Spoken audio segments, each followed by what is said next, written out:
गंगा दशहरा की कथा इस प्रकार है। प्राचीन काल में अयोध्या में सगर नाम के महाप्रतापी राजा राज्य करते थे। उन्होंने सातों समुद्रों को जीतकर अपने राज्य का विस्तार किया।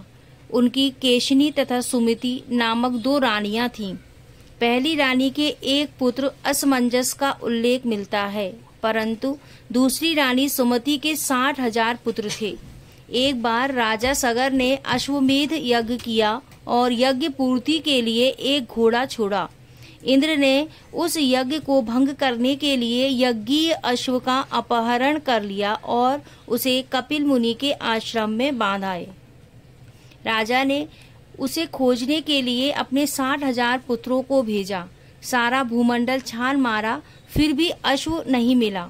फिर अश्व को खोजते खोजते जब कपिल मुनि के आश्रम में पहुंचे तो वहां उन्होंने महर्षि कपिल को तपस्या करते देखा। उन्हीं के पास महाराज सगर का अश्व घास चर रहा है। सगर के पुत्र उन्हें देखकर चोर चोर चिल्लाने लगे। इससे महर्षि कपिल की समाधि टूट गई।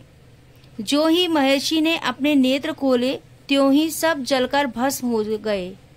अपने पितृव्य चरणों को खोजता हुआ राजा सगर का पुत्र अंशुमान जब मुनि के आश्रम में पहुंचा तो महात्मा गरुण ने भस्म होने का सारा वृतांत सुनाया। गरुण जी ने यह भी बताया कि यदि इन सब की मुक्ति चाहते हो तो गंगा जी को स्वर्ग से धरती पर लाना पड़ेगा। इस समय अश्व को ले जाकर अपने पितामह के यज्ञ को पूर्ण कराओ, उसके बाद यह कार्य करना। अंशुमान ने घोड़े सहित यज्ञ मंडप पर पहुंचकर सगर से सारा वृतांत कह सुनाया।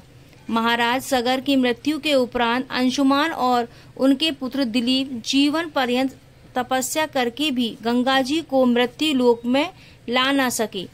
सगर के वंश में अनेक राजा हुए। सभी ने 60,000 पूर्वजों की भस्मी के पहाड़ को गंगा के प्रवाह के द्वारा पवित्र करने का प्रयत्न किया, किंतु वे सफल न हुए। अंत में महाराज दिलीप के पुत्र भागीरथ ने गंगा जी को इस लोक में लाने के लिए गोकर्ण तीर्थ में जाकर कठोर तपस्या की। इस प्रकार तपस्या करते करते कई वर्ष बीत गए। उनके तप से प्रसन्न होकर ब्रह्मा ने वर मांगने को कहा तो भागीरथ ने गंगा की मांग की। भागीरथ के गंगा मांगने पर ब्रह्मा जी ने कहा, राजन, तुम गंगा को पृथ्वी पर तो ले जाना चाहते हो, परंतु गंगा जी के वेग को संभालने की शक्ति केवल भगवान शिव में है। इसीलिए उचित यह होगा कि गंगा का भार एवं वेग संभालने के लिए भगवान शिव का अनुग्रह प्राप्त कर लिया जाए। महाराज भागीरथ ने वैसा ही किया। भगवान शिव ने गंगा को अपनी जटाओं में धारण किया।